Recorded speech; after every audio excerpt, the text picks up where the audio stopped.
Diputado del Caño, ¿cómo va? Buenas tardes, un gusto recibirte.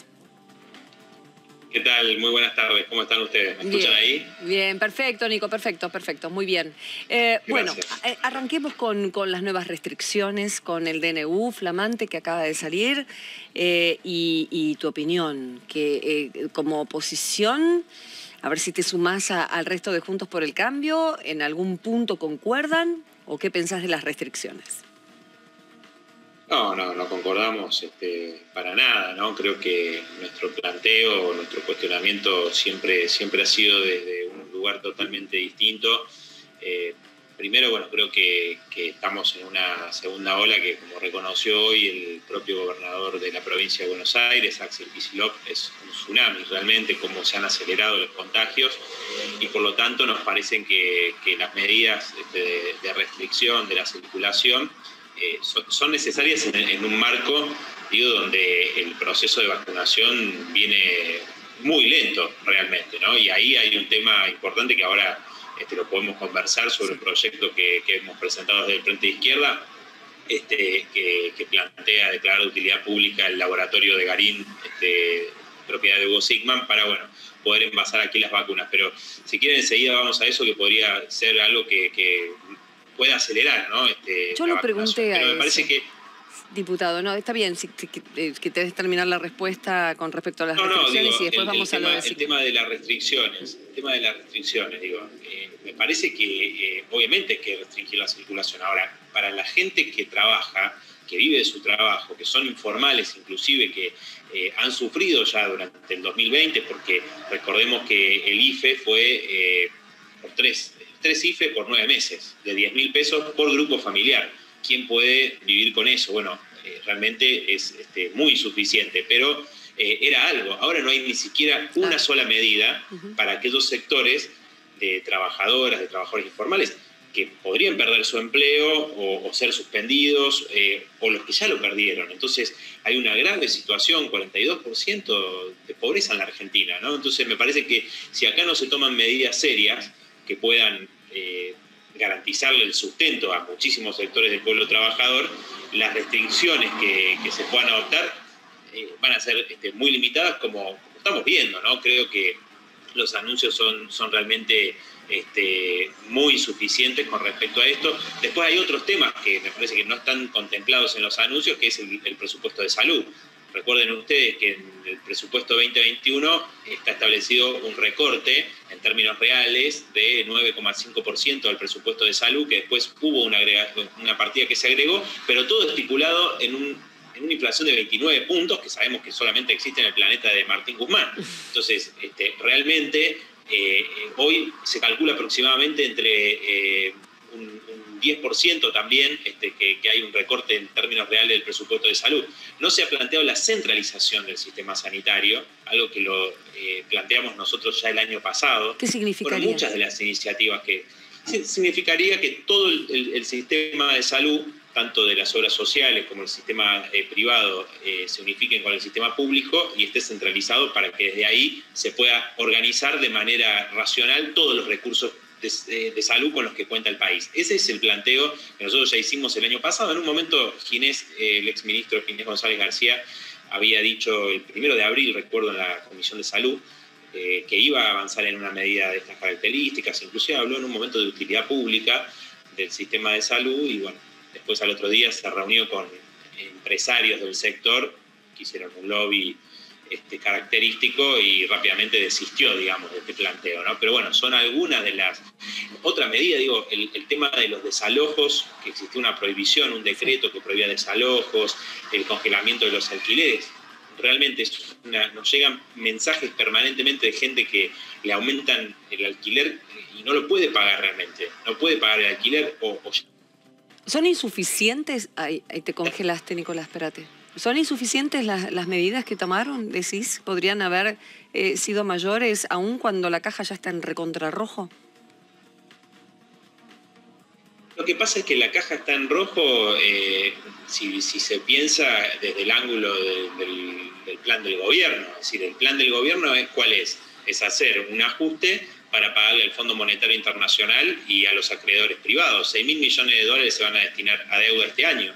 Y fíjate además, aquellos jubilados y jubiladas que cobran más de 30.000 pesos, tuvieron en el primer trimestre un aumento del 8%, por debajo de la inflación. Cuando nosotros dijimos el año pasado, y eso planteamos una moción que muchos diputados la votaron, de que se contemplara como otra alternativa para medir en la fórmula la inflación, nos respondieron que no era necesario porque iban a estar garantizados los aumentos de jubilaciones, salarios. Bueno, una mentira total, y se ve ahora en los resultados realmente, ¿no? Que son, nadie puede decir que un jubilado de 30.000 pesos sea un privilegiado, ¿no? Realmente no creo que nadie puede sostener semejante cosa, y sin embargo, hasta 30.000 pesos van a dar un bono de 1.500 que compensa el aumento que da la fórmula, que es por debajo de la inflación. Bueno, y son los sectores más afectados, digamos, el grupo de mayor riesgo frente a la pandemia, los adultos mayores, digo, y ya se los ajustó antes, se los sigue ajustando ahora. Me parece que, acá el problema que yo veo es ese, digamos, que en ese marco, en este plan de Guzmán, y sí, bueno, van a decir que no hay dinero, ¿no? Pero si no tocamos esos intereses, siempre van a pagar los platos rotos los mismos de siempre, ¿no? Chicos. Sí, hablando un poco de la pandemia, Nicolás, Laura Serra te saluda. ¿Cómo estás? Un gusto. ¿Qué tal, Laura? ¿Cómo estás? ¿Cómo estás? Preguntarte que justamente con el argumento del aumento de los contagios, la segunda ola que está azotando nuestro país, bueno, el gobierno está barajando la posibilidad de postergar el calendario electoral, ¿no? Posponer por un mes las primarias y las generales. Quería saber tu mirada al respecto, si estás de acuerdo, si no estás de acuerdo, deberían suspenderse, deberían, digamos, respetarse el cronograma original. ¿Qué pensás? Bueno, mira, nosotros siempre hemos tenido una postura muy clara con respecto a las PASO, en el sentido de que hay un punto que principal, después hay otros que podríamos discutir, pero digo que es el piso del 1,5% de los votos para participar en la elección general. De hecho, el Frente de Izquierda se conforma rechazando ese piso de las PASO, ¿no?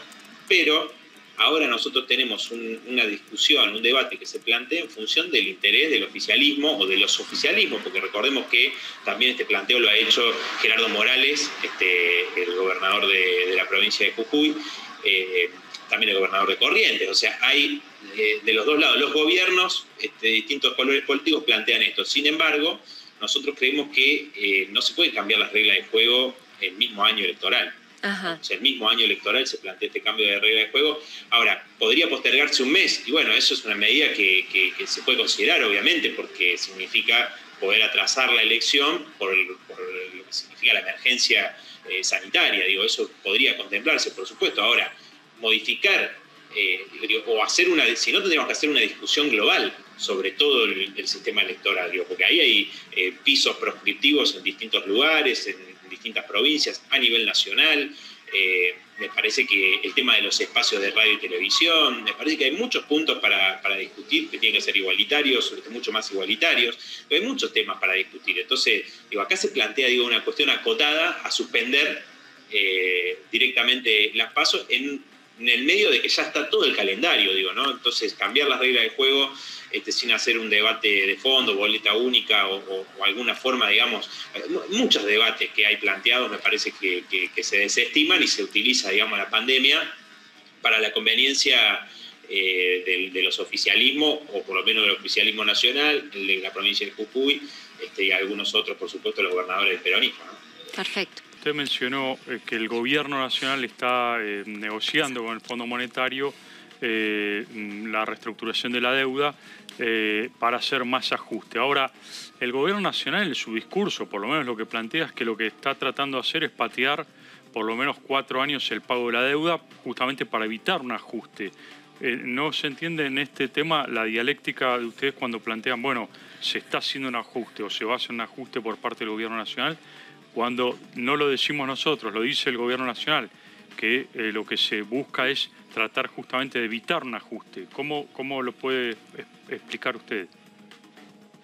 Bueno, me parece que el ajuste es un hecho, no es algo que nosotros digamos, sino que es una realidad. Los salarios perdieron con el gobierno de Macri y siguieron perdiendo con el gobierno de Alberto Fernández, y esos son los datos oficiales. Lo mismo las jubilaciones, el aumento de la pobreza. Se le echa la culpa a la pandemia, pero hay medidas que ha tomado el gobierno y son opciones políticas que se han tomado que beneficiaron a ciertos sectores, digamos. Entonces, el tema del Fondo Monetario, si uno escucha el discurso del gobierno, y en esto apunto a lo que vos decís, discurso y realidad, el discurso es: esta deuda la tomó Macri para financiar su campaña. ¿Por qué la tenemos que pagar todos los argentinos? Esta deuda benefició a los principales grupos económicos de la Argentina para la fuga de capitales. ¿Por qué la tenemos que pagar? Pero después lo pagan. O sea, hay un término en el derecho internacional que se acuñó, que es el de deuda odiosa, para dar cuenta de todos aquellos procesos de endeudamiento que se hicieron contra el pueblo, ya sea de gobiernos constitucionales o gobiernos dictatoriales. Bueno, un desconocimiento soberano de la deuda a partir de este concepto del derecho internacional es lo que nosotros estamos planteando. Muchos países de África, por ejemplo, se unificaron para plantear la condonación de la deuda externa. No es algo, por lo que decía Karin, no es algo idílico ni nada que se le parezca. No, pero quedó resonando esa palabra. Es algo muy concreto, muy claro, porque es una necesidad, y además que es la verdad. La deuda es una deuda completamente ilegítima. El propio fondo violó sus estatutos cuando le otorgó el crédito a la Argentina. Entonces, ¿por qué se hace con el hambre del pueblo esta cuestión? Ahora, el gobierno dice, ¿no? Y hay obviamente una realidad de que si no se reprograman los pagos, es impagable. Ahora, tener el pago de la deuda por 10, 15, 20 años es realmente es la espada de Damocles constante, digamos, tener en nuestro país un compromiso constante, y además que va a tener ajustes como exigencia, y eso el fondo siempre fue así. El gobierno también dice que el Fondo Monetario ahora es bueno y antes era malo. Está bien, se dicen muchas cosas que me parece que no se condicen. Del Caño, ¿no sería contraproducente? Porque si no se paga la deuda como ustedes plantean, es obvio que a nivel mundial no hace falta que lo aclaremos, cualquiera lo sabe. Si un país no paga su deuda, las inversiones no llegan, no se le presta más plata, se cortan, se van empresas del país. Creo que el mal es mayor, ¿no? En ese caso. ¿Ustedes no ven toda esa película que puede venir detrás del no pago de una deuda? Mira, nosotros en realidad, si uno ve el proceso de las últimas décadas de deuda, de pago de deuda, endeudamiento, pago de deuda, y lo compara con el crecimiento de la pobreza, hay una relación directa, digamos. Entonces, siempre se habla de que sería terrible no pagar la deuda cuando no vendrían las inversiones. No vinieron las inversiones con Macri, que bajó los impuestos a todos los grandes grupos económicos, las retenciones, etcétera, y no vinieron las inversiones. Entonces, eso me parece que es algo que ya quedó, como que pasó de moda, decir, si no se paga la deuda va a venir. No creo, yo además ¿No creo creen que hay sea una catástrofe financiera internacional? Además hay que plantear yo creo que hay que plantear una serie de medidas, no es aislado. Nosotros no planteamos un default a lo Rodríguez, planteamos un desconocimiento soberano que incluye tomar otras medidas. Y los dólares que necesita la Argentina, muchos se los llevan la deuda, otros se la llevan con la fuga de capitales. Entonces hay que nacionalizar la banca, el monopolio estatal del comercio exterior. Sí, son medidas de fondo, digamos, las que hay que tomar. Y nos parece en el sentido muy importante, ¿no? Diputado, bueno, la pregunta era, ¿qué es este proyecto? Que yo le preguntaba esta idea al diputado oficialista, a Pablo Yedlin, y me decía, no, es inviable, imposible, hay un contrato de por medio. ¿Qué es esto de que en el laboratorio donde se está produciendo la vacuna y se está mandando a México para que el envase, la de Oxford AstraZeneca, pueda quedar una parte acá? ¿Cómo sería? Bueno, primero te digo, también nos decían que no se podía hacer nada frente al problema de las patentes, la licencia de las patentes, que hace que hoy no tengamos vacuna, o que tengan los países ricos, que es completamente irracional. Tienen vacunas para el equivalente a 7 u 8 habitantes, mientras hay países que no van a tener nada hasta el 2022, 2023. Sí. Sin embargo, ahora lo dice la Casa Blanca, que hay que reconsiderar el tema de las patentes. De repente, cuando nosotros lo planteamos, nos decían, no, la izquierda idealista. Ahora lo dice la Casa Blanca, y el Fondo Monetario Internacional dice que habría que estudiarlo. Claro, ¿qué pasa? Si no se liberan las patentes, no se fabrican las vacunas rápidamente, como lo podría hacer Argentina, ¿no? El Estado argentino y las instituciones públicas, la verdad que puede Estados Unidos puede vacunar, pero la economía mundial está en problemas. Digo, entonces, hasta ellos están pensando que por única vez, frente a una pandemia, que nosotros dijimos, obviamente es nuestra postura de fondo, pero ahora hay una pandemia, hay que salvar vidas, hay que poner por delante eso y no la apropiación privada que hacen los laboratorios. Entonces, ese es el planteo de fondo. Ahora, el tema de las patentes de Garín es muy simple. Hay una declaración que emitieron 200 científicos, profesionales e inclusive referentes de otras áreas, encabezado por la Federación Sindical de los Profesionales de la Salud, que plantea que allí en Garín, que se fabrica el principio activo de la vacuna y ya se exportaron el equivalente a 40 millones de dosis, se podrían envasar en el país. Dicen que hay 3 laboratorios que podrían hacerlo y además hay otros laboratorios privados que ellos sostienen que también se podría hacer y que eso podría acelerar el proceso, digamos, de vacunación. Ahora, obviamente, habría que hacer un inventario global para ver cuánta es la capacidad que tiene Argentina para hacerlo y de manera mancomunada con otros países de América Latina y del mundo, tendría la posibilidad de que las vacunas que se fabrican acá se envasen y se entreguen no solo a nuestro país, sino a otros países de América Latina, que era el contrato original. Fíjate que esto no lo digo solo yo, lo dicen también otros diputados de otros espacios.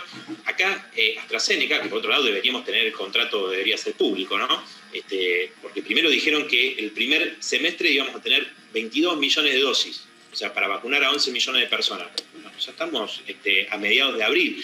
No tenemos, y en febrero, marzo íbamos a tener montones de vacunas que no están. Eran números que también se les prometieron a otros países, Nicolás. Vos sabés que no es una cuestión argentina el hecho de mentir en las dosis que íbamos a tener. Se les dijeron a las autoridades eso y, por supuesto, en el avance de todo y en el hecho de congratularse por semejantes contratos y conseguimos la vacuna, se dice lo que se les dijeron, los millones y la promesa que no se puede cumplir.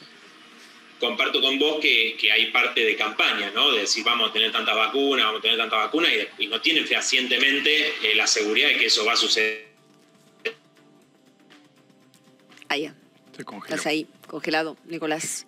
Me quedaba una preguntita. A ver, Nicole, antes de que te termines de congelar, a ver si me escuchas bien, te quería preguntar acerca de la ministra, justamente para seguir con este tema, si es que, bueno, satisfizo las dudas o el reclamo que tenía el bloque para con la pandemia. No, la verdad que no dio respuesta, claro, no dio una respuesta realmente satisfactoria al tema de este proyecto, por ejemplo, y en muchas otras cosas tampoco, ¿no? Creo que un poco de esto de tratar de todo el tiempo decir que se están haciendo bien las cosas y no escuchar otras opiniones, otros posicionamientos, y el tema realmente de este proyecto no contestó absolutamente nada, y creo que vos marcabas lo del diputado Yeldin. Acá hay un problema, digo, porque Yeldin tiene vínculos con un régimen político como el de Tucumán, que es lobista de Sigman. Entonces, es lógico que el día que nosotros no entendemos o lo que fuese, que hay, insisto, la Federación de Profesionales, Sindical de Profesionales de la Salud, 200 agrupamientos, personalidades vinculadas al sector de la salud y a otras áreas, plantean esta cuestión. O sea, yo creo que más bien y muchos lo han tomado como un debate completamente ilícito y un planteo muy importante en el medio de la segunda ola. O sea, si queremos privilegiar los intereses de Sigman como lo hace el diputado Yeldin, bueno, esa es una cuestión. Ahora, si queremos discutir cómo salimos de esta situación y evitamos la muerte de muchas personas que no han sido vacunadas y no se van a vacunar a este ritmo, bueno, me parece que tenemos que tomar la discusión en serio y el planteo que hacen no solo el Frente de Izquierda, insisto, sino sectores propios de la comunidad científica. Hasta Ernesto Resnick, que está, digamos, tiene simpatía por el oficialismo, un científico muy conocido, dijo, en realidad no es tan difícil el tema del envasado en la Argentina. El tema es si eso se realiza y se aplica rápidamente, no sería tan problemático. Lo dijo alguien, digamos, que es muy respetado, ¿no? Diputado, perdón, para que quede claro, una última pregunta de mi parte. A ver, la postura de ustedes frente al tema de restricciones, el decreto que sacó el gobierno, ¿van ustedes por la postura de la resistencia, como planteó Juntos por el Cambio, la resistencia a estas restricciones, o van por el lado de cuidemos la salud, como está planteando el gobierno? No, es que justamente desde el año pasado tratamos de salir y escapar de esta dicotomía que se plantea, y unificar las dos cuestiones, ¿no? Tanto la salud como la economía. Para eso hay que tomar medidas, pero hay que acompañar a los sectores que más vienen siendo perjudicados, los sectores de trabajadores informales, desempleados, los trabajadores que perdieron con rebajas salariales, jubiladas y jubilados, a esos sectores. En primer lugar, establecer un IFE que sea obviamente un monto que alcance a las personas, un IFE para todos los que perdieron su empleo y a los que van a ser afectados por las medidas de restricción, que a nuestro entender, en este marco de situación, son necesarias. O sea, no, miremos lo que pasa en Brasil, el negacionismo, ¿no? Y esto, no sé, Bullrich dice que recitamos, etcétera. Bueno, el negacionismo es lo que pasa en Brasil con Bolsonaro. Digo, es una catástrofe humanitaria lo que está sucediendo en el país hermano. Entonces, digo, nosotros no podemos desconocer la situación de la pandemia. Hay que tomar medidas, obviamente. Nosotros creemos que tiene que ser con mayor testeo, con rastreo de contactos, con cuarentenas focalizadas. Bueno, un planteo que venimos haciendo desde el año pasado cuando dijimos, esta es una cuarentena sin GPS, es decir, no tenía un norte, no se declararon de utilidad pública los laboratorios para, por ejemplo, que todo lo que tiene que ver con la vacuna se investigara a fondo acá, no, todo fue hacia los laboratorios privados. Bien. Bueno, en fin, múltiples medidas que escapan a esta dicotomía que plantea tanto el oficialismo como una oposición que ya sabemos que no conduce el planteo que hacen o conduce a lo que vemos en Brasil, ¿no? Gracias, Nicolás. Un placer, como siempre. Gracias por conectarte. No, muchas gracias a ustedes. Un abrazo. Hasta luego. Hasta luego.